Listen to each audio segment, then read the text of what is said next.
I grip my water glass too tightly as Mom slides the thick cream envelope across the dining table. The Matthews family crest is embossed in gold on the front, because heaven forbid my sister have a birthday invitation without a custom wax seal. Aren't they gorgeous? Mom beams, watching Bianca distribute the envelopes around the table. The calligrapher said it was the most elegant design she'd worked on all season. Dad clears his throat, chest puffing with pride. I secured the grand ballroom at the country club. Had to call in a favor with Jim Harrison, but for my princess turning 30, nothing but the best. Bianca squeals, flipping her perfect blonde hair over one shoulder. I've already got 150 people confirmed, and that's before sending these out. The Wilsons' daughter had 120 at her 30th, and everyone said it was the event of the year. She smirks. Until mine. I take a sip of water, letting the ice clink against my teeth. 10 years of these conversations. 10 years of watching Bianca's birthday turn into a national holiday while mine passes with a grocery store cake if I'm lucky. Mom turns to me, sliding a thick manila folder across the table, with her French manicured nails. A platinum credit card sits on top. We need you to handle everything again this year, dear. You're so good with details. The way she says it like she's bestowing a great honor instead of unpaid labor. I stare at the folder. Inside are magazine clippings, Pinterest printouts, and vendor contacts. The same folder I've received since I was 16, each year growing thicker with demands. Make sure they have that champagne fountain like the Wilsons had. Bianca interrupts, not bothering to look up from her phone. But bigger, and with the good champagne, not that cheap stuff. Dad taps the credit card. And put down the deposits with this. We'll reimburse you. Eventually. He chuckles like it's a joke we both enjoy. My fingers close around the folder. They're trembling, but no one notices. No one ever notices. I see myself at 17, canceling my sleepover to address Bianca's 21st birthday invitations. I see myself at 21, missing my own dinner reservation because Bianca's DJ canceled last minute and someone needed to find a replacement. I see myself at 24, watching my bank account drain as I covered the $4,000 flower bill that Dad promised to pay back next week. Still waiting on that reimbursement. I see my own birthdays exactly 2 weeks after Bianca's passing, in a blur of leftover decorations and distracted well-wishes. We're all partied out. Mom always says, let's just do something small. Small means forgotten. Small means an afterthought text message at 9 p.m. Small means nothing at all. Kendall? Did you hear me? Mom waves her hand in front of my face. I said we need the deposits placed by Friday. Yes, I say automatically. I heard you.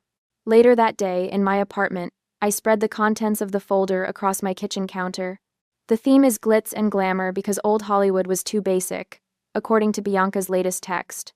The budget started at $4,000 and has somehow ballooned to $6,000. My laptop sits open to my bank account. $3,207.42. My entire savings, built dollar by dollar from my administrative assistant salary. I've never celebrated a birthday properly. Not once in 26 years. My phone buzzes. Rachel, did they rope you into party planning again? My fingers hover over the keyboard. Something shifts inside me, like tectonic plates that have been grinding against each other for years, finally breaking free. Not this time. I have a different plan. I close Bianca's folder and open my laptop to a new tab. Florida beach rentals. Another tab. Flight prices to Destin. Another. Swimming with dolphins experience. My phone rings again.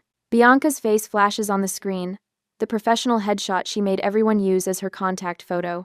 I silence it and turn the phone face down. I create a new folder on my desktop labeled My Birthday. Inside, I save screenshots of beachfront houses with wide decks and ocean views, places where I could watch the sunrise with a mimosa in hand.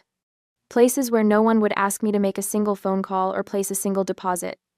My phone lights up again. And again. And again. I ignore it as I click Book Now on a blue bungalow with floor-to-ceiling windows and 5-star reviews. 2 weeks in paradise, spanning my 26th birthday. For the first time in years, I smile at the thought of a birthday, my birthday, and I feel something unfamiliar bloom in my chest as I enter my credit card information. It's not guilt. It's not fear. It's freedom. The next day, at the office, my phone buzzes for the 12th time this morning. I know it's either Mom or Bianca without looking. The constant vibration against my desk has become so distracting that Janet from accounting has started giving me sympathetic glances over her cubicle wall. Kendall, your phone's having a seizure again. My boss Mark comments as he passes my desk. He pauses, noticing my tight expression. Family stuff again? I nod, flipping the phone over to see 15 new text messages. Mom wants to increase the head count to 175. Bianca has changed her mind on the theme from glitz and glamour to diamond elegance, whatever that means. Sorry, I'll put it on silent. I slide the phone into my drawer, but Mark's hand on my shoulder stops me. Take 10 minutes, if you need to sort it out. Your quarterly reports are always early anyway. The moment he walks away, my phone lights up with Mom's face. I step into the break room and answer. Kendall, darling, I've been texting you all morning, Mom says without preamble. I need you to call the caterer immediately. We're adding 25 more guests, and Bianca wants those little lobster puffs she had at the Johnsons' anniversary. Mom, we've already signed contracts. Adding 25 people will cost. Money isn't the issue, dear. This is Bianca's special day. The kitchen door swings open, and Janet enters, then quickly backs out when she sees my face. I lower my voice. The budget was already at $6,000. Who's covering the extra costs? Well, you can put it on that card we gave you. Your father will settle everything after. Like last time? The words slip out before I can stop them. Kendall Elizabeth Matthews. I don't appreciate that tone. Oh. I almost forgot to tell you I'll be stopping by your office around lunch. I have some fabric swatches for the table linens. Before I can protest, she hangs up. I grip the edge of the counter, breathing slowly through my nose. I checked my bank account on my phone after I booked the birthday vacation. The amount that won't increase until payday next week. After the lunch break, and meeting with my mother, as she came by the office, when I returned to my desk, a wave of heat flushed up my neck. I slip away to the restroom, locking myself in a stall as my hands shake. That night, at home, I pull out old family photo albums from my closet.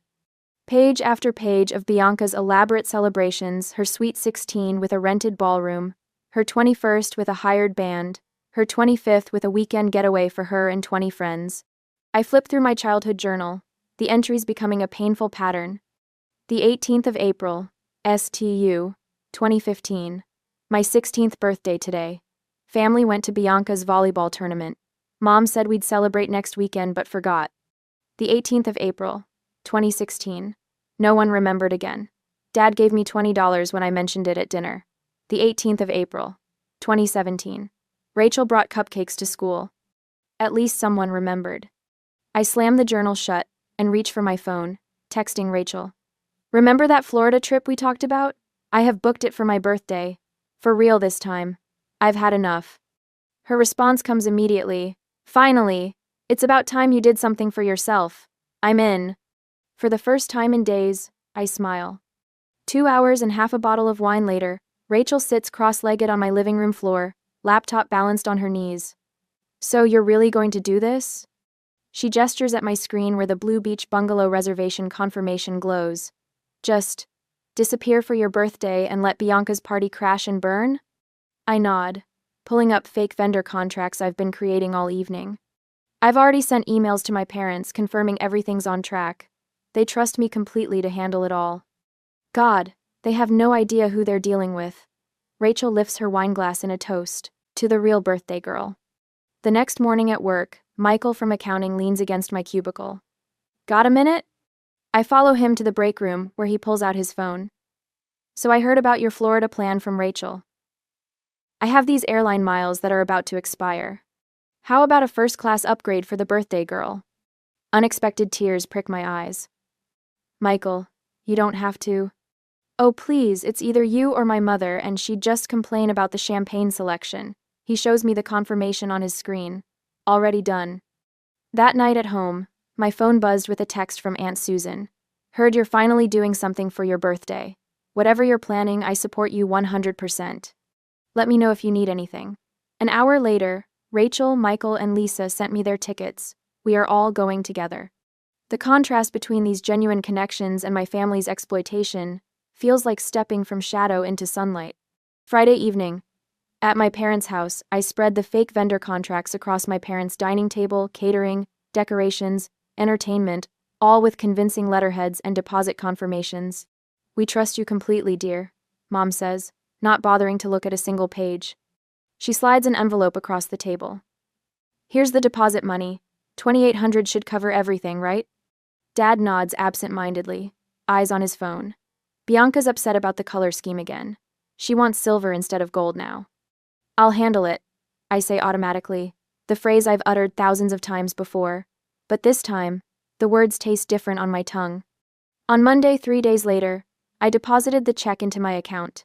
The teller smiles. "Saving up for something special?" I think of the ocean view from my rented bungalow, the dolphin excursion booked for my actual birthday, the first-class plane ticket waiting in my email. "Yes," I answer, feeling the unfamiliar curve of a genuine smile.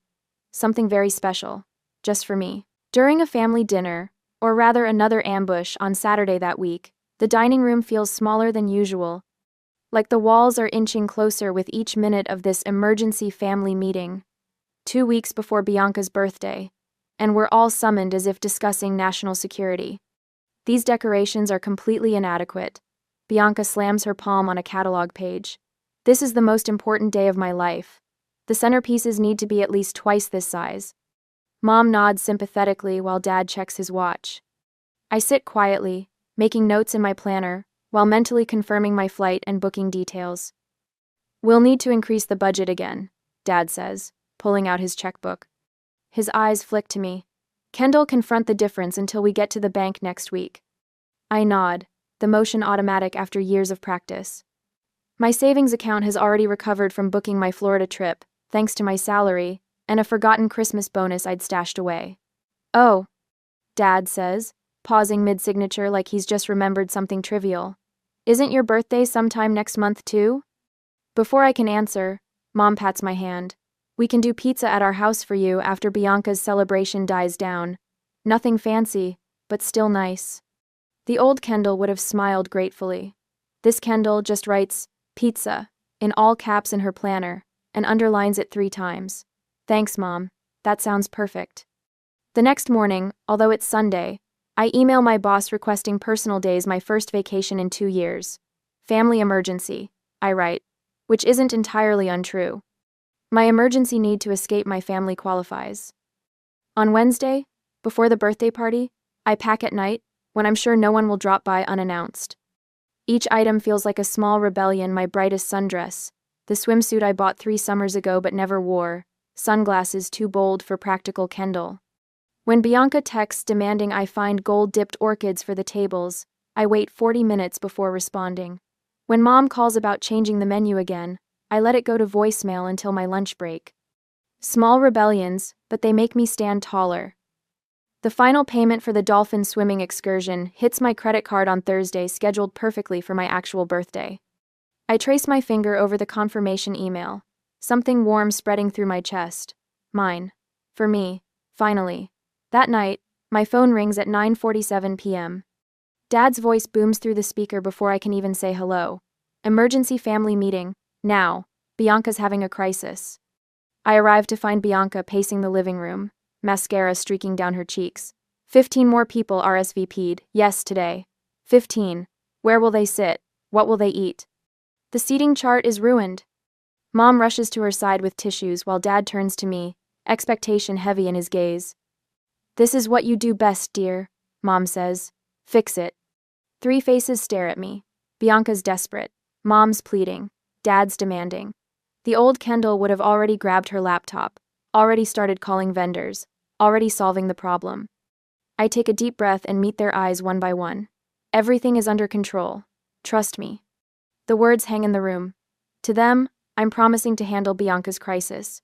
To me, I'm confirming my escape is perfectly planned. Dad's shoulders relax. "I knew we could count on you." If only they knew. At dawn, the following day, the alarm buzzed at 3:30 a.m., but I was not sleeping. Rachel's text comes exactly 5 minutes later. Outside. Engine off. No lights. I wheel my suitcase silently down the hallway, locking my apartment door behind me. Rachel hugs me before taking my bag. "Operation Birthday Girl is officially underway," she whispers, her grin visible even in the dark.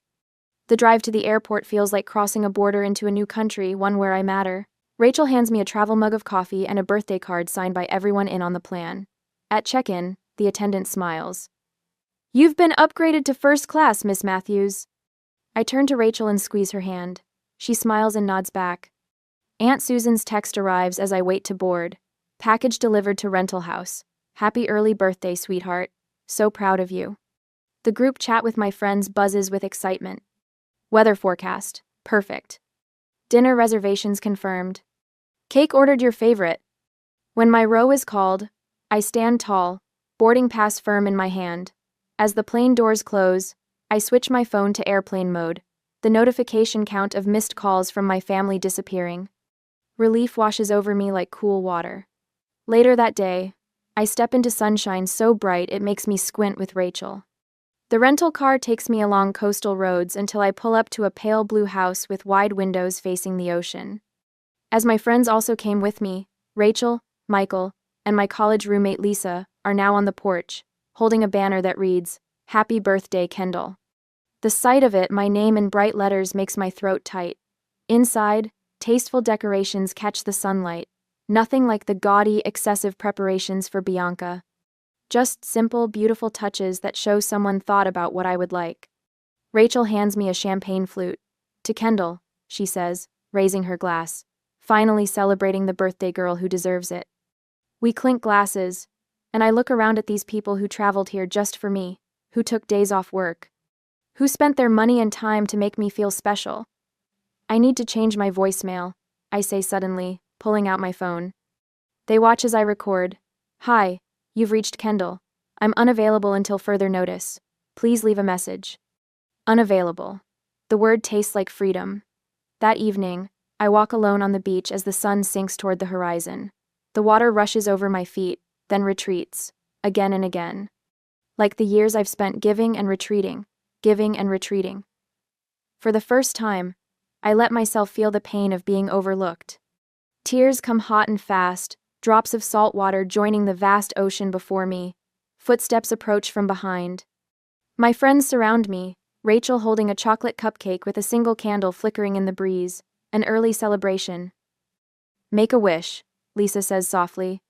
I close my eyes. I wish to never disappear again. The candle goes out. I open my eyes to find them all smiling at me. "I think this is the first time I've felt special on my birthday," I whisper. Michael pulls out his phone for a group selfie, the sunset painting us in gold. "Caption?" he asks, thumb hovering over the screen. I smile, feeling lighter than I have in years. Best birthday I've never had. On Bianca's birthday that Saturday, the grand ballroom of Westlake Country Club stands empty at 6:15 p.m. No twinkling fairy lights, no champagne fountain, no centerpieces with fresh roses. Just bare tables and undecorated walls. The venue manager glances at his watch, shrugging at the waitstaff who hover near the kitchen doors. At 6:27, the first guests arrive in cocktail attire. They wander through the unlocked doors, voices echoing in the cavernous space. "Is this the Matthews party?" A woman in a sequined gown asks the confused server. "No setup has been scheduled for today," he replies, checking his clipboard. "We have nothing on the calendar." By 6:45, the parking lot fills with luxury cars and confused attendees. Small clusters form as guests check their invitations, confirming the date and time. At exactly 7 o'clock, Bianca makes her entrance through the double doors. Her custom-made gold gown catches the fluorescent overhead lights as her expression transforms from regal anticipation to horror. "Where is everything?" Her voice rises sharply. "Where are the decorations? The bar? The DJ?" She spins toward our parents, who stand frozen just inside the doorway. Mom fumbles for her phone, frantically dialing the venue manager's number. "There must be some mistake," she says, voice trembling as the manager approaches. "We booked weeks ago. My daughter handled all the arrangements." "I'm sorry, Mrs. Matthews," he says, reviewing his tablet. "We have no record of any reservation for tonight. Nothing has been booked, and no deposits were placed. .com. Dad steps forward, reaching for his wallet. "There's been a misunderstanding. I can pay now whatever premium necessary."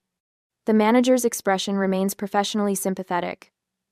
"Sir, we're fully booked tomorrow with a wedding." We have no staff scheduled tonight, no catering prepared, and the decorating crew isn't here. There's nothing available. As it mine Dio. Outside in the parking lot, Bianca screams into her phone. Kendall, answer your damn phone. What have you done? Her mascara runs in black rivulets down her flushed cheeks. She stabs at the screen again and again, each call going straight to voicemail. Mom paces between confused guests, phone pressed against her ear.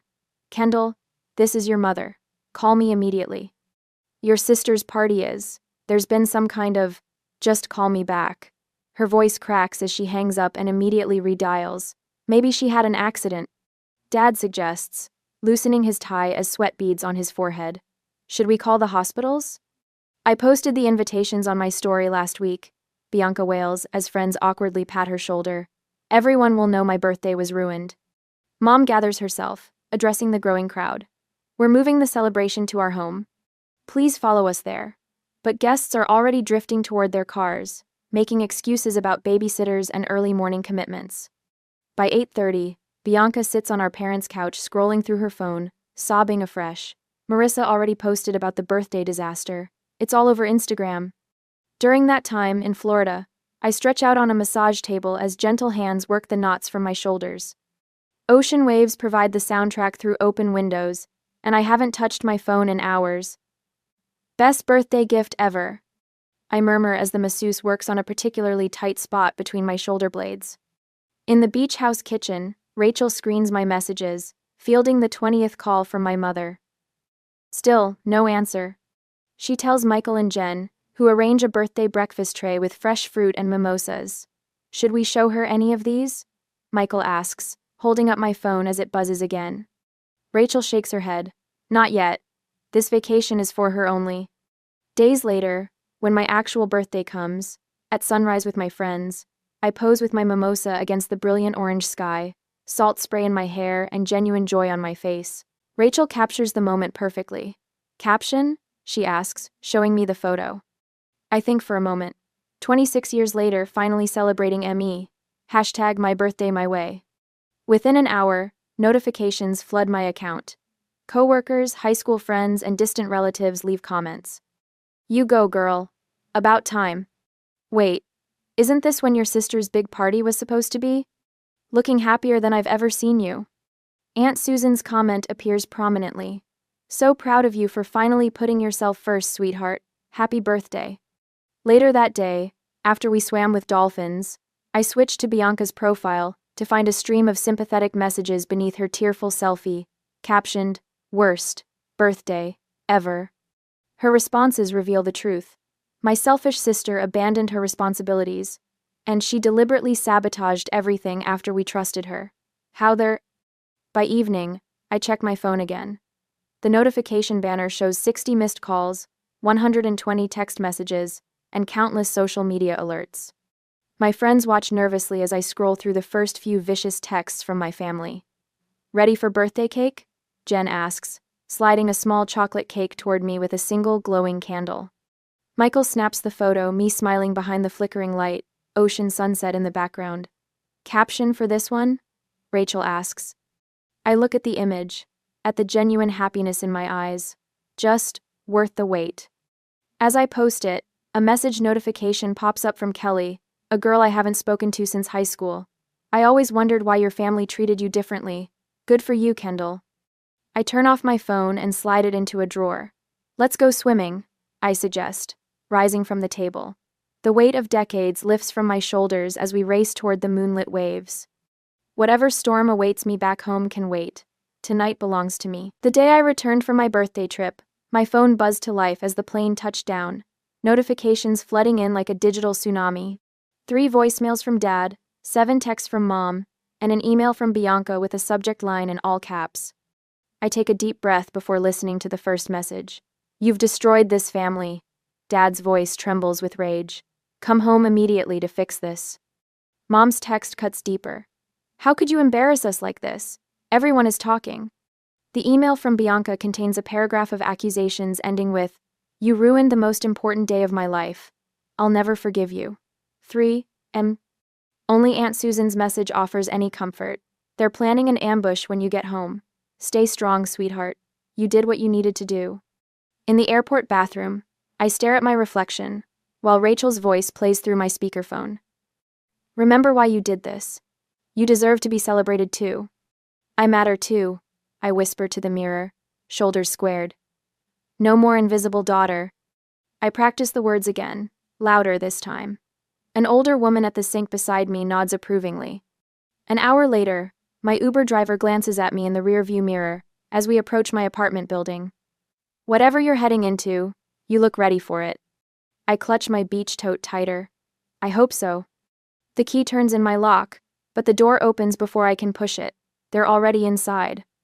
Mom sits ramrod straight on my sofa. Dad paces by the window, and Bianca occupies my reading chair, eyes puffy and mascara smudged. How could you be so selfish and childish? Mom launches her attack before I've fully entered.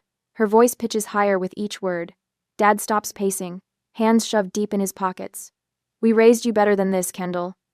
You've always been jealous of me. Bianca's voice breaks on a theatrical sob. I set my bag down slowly, deliberately closing the door behind me. They expect me to crumple, to apologize, to beg forgiveness. I remain standing while they sit. I've been planning my sister's birthdays since I was 15. I begin, my voice steadier than I expected. I've canceled my own plans, used my savings, and spent countless hours making sure Bianca's special days were perfect. Mom opens her mouth, but I hold up my hand. I'm not finished. The words come out sharper than I intended. I pull out my phone and open my calendar app. Here are the last 11 years of our birthdays. See these highlighted dates? Those are Bianca's celebrations. Notice anything about the dates 2 weeks later? My birthdays? I turn the screen toward them. No highlights. No events. Nothing. Dad shifts uncomfortably. That's hardly the point.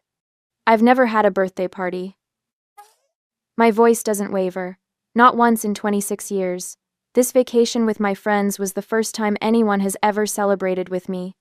I pull out a folder organized, just like the one they've handed me for years. Here's a list of expenses I've covered for Bianca's parties. $6,000 in the last 3 years alone. Money I was promised would be reimbursed.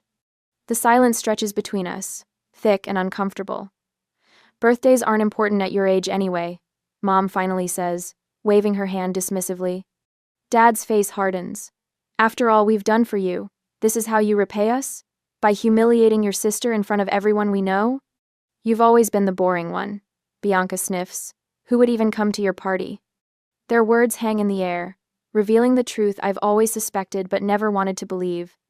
I feel something inside me snap clean, like a rubber band stretched beyond its limit. I spent my birthday with people who actually celebrate me, I say quietly. People who see me as more than just Bianca's backup plan. Mom blinks rapidly, surprised by my calm defiance. Dad's mouth opens and closes without sound. I need my apartment key back. I hold out my hand to Mom, who fumbles in her purse, suddenly unsure. From now on, my birthday will be acknowledged just like Bianca's. I keep my voice even as the key drops into my palm. Either we rebuild this relationship with mutual respect, or we don't have one at all. You can't be serious, Dad sputters. After everything. I am completely serious. I move toward the door and open it wide. I think you should leave now. They rise slowly, disbelief etched across their faces. Mom pauses in the doorway. We should discuss this when you're thinking more clearly. I've never thought more clearly in my life. I meet her gaze without flinching. One by one, they file out. Bianca throws a final glare over her shoulder. I close the door firmly behind them and slide the deadbolt into place. In the sudden quiet of my apartment, I press my back against the door and slide down until I'm sitting on the floor. My hands tremble as the adrenaline ebbs, but for the first time in years, the trembling doesn't feel like weakness.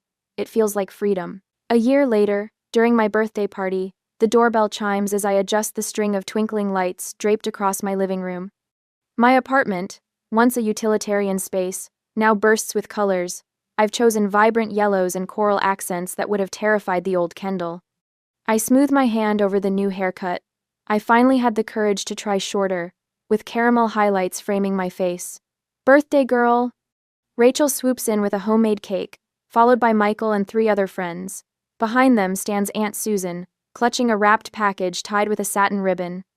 Look at you. Aunt Susan says, giving me a proper once-over, standing tall, taking up space.